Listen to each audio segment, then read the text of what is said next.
버스를 타고 온 남성들이 서로 얼싸안으며 벅차오르는 기쁨을 감추지 못합니다. 전화기 넘어 들려오는 가족 목소리에 결국 울음이 터지고 맙니다. Прости, что такого не было. 극적으로 다시 만난 가족들도 눈물과 웃음이 멈추지 않습니다.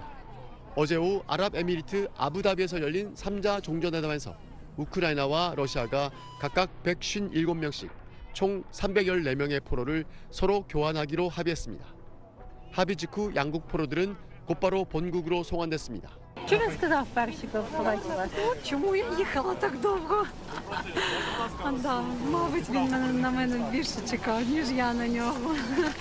Чому ти так довго їхала? 포로 교환에는 합의했지만 어제 끝난 2차 3자회담에서도 참석자들은 종전 합의와 직결된 돌파구를 마련하진 못한 것으로 알려졌습니다. 회담을 중재한 위트코프 미국 특사는 여전히 많은 과제가 남아있다며 섣부른 기대감을 경계했고 젤렌스키 우크라이나 대통령도 회담은 건설적이었지만 쉽지 않은 협상이었다고 밝혔습니다. 다만 트럼프 미국 대통령은 어제 종전을 위해 열심히 노력하고 있다며 전쟁 종식에 매우 가까이 왔다고 말했습니다. 1차 회담 때보단 고위급 실무자를 파견한 러시아 측도 일단 진전이 있었다는 입장을 내놨습니다. 이들은 조만간 아부다비에서 다시 만나 세 번째 종전회담을 이어갈 예정입니다. 한편 이번 포로 교환 명단에 북한군 포로가 포함되는지는 아직 확인되지 않고 있습니다. 파리에서 SBS 권영인입니다. 우크라이나와 러시아, 미국 측 대표단이 아랍에미리트 아부다비에 모였습니다. 지난달 1차 종전회담에 이어 같은 장소에서 2차 종전회담을 이어갔습니다. 회담은 먼저 전체 회의를 가진 뒤 각 주제별로 소규모 회의가 진행됐고 다시 전체 회의에서 주제별 회의 결과가 공유됐습니다. 회담 결과는 곧바로 알려지진 않았지만 총 5시간가량 진행된 어제 회담에선 군사적 쟁점이 중점적으로 다뤄진 것으로 알려졌습니다. 이에 대해 우크라이나 측 대표단은 실질적이고 생산적이었다고 평가했습니다.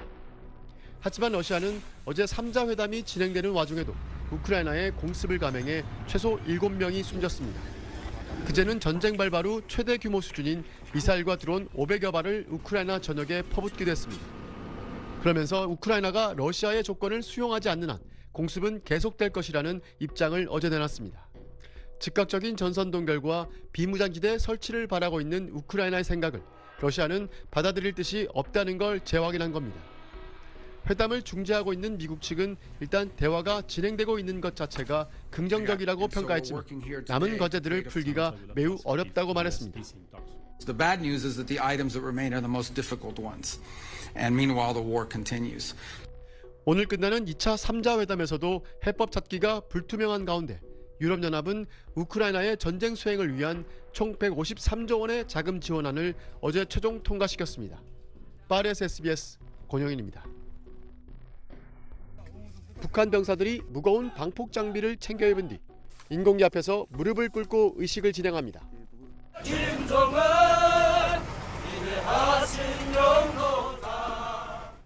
이들은 곧바로 지뢰 매설 현장에 투입됩니다. 러시아는 어제 우크라이나 전쟁 최전선 쿠르스크 지역에서 북한 공병부대 대원들이 지뢰 제거 작전을 수행하는 영상을 공개했습니다.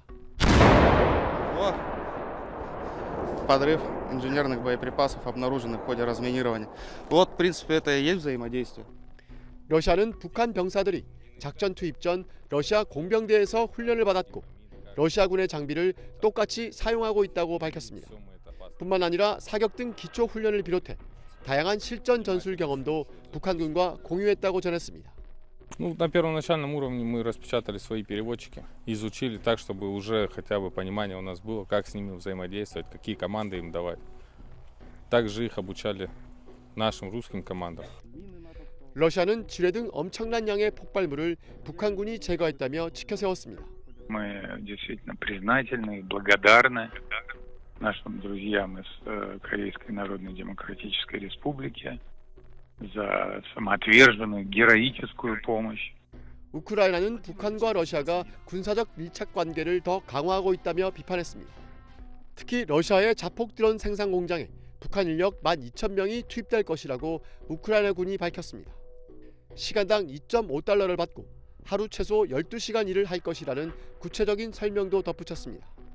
러시아는 지난해 북한 파병군의 도움을 받아 쿠르스크 지역을 탈환했고 이후 북한에 이란제 샤헤드 드론 등 무기 제조 기술들을 전수해준 것으로 알려져 있습니다. 파리에서 SBS 권영인입니다.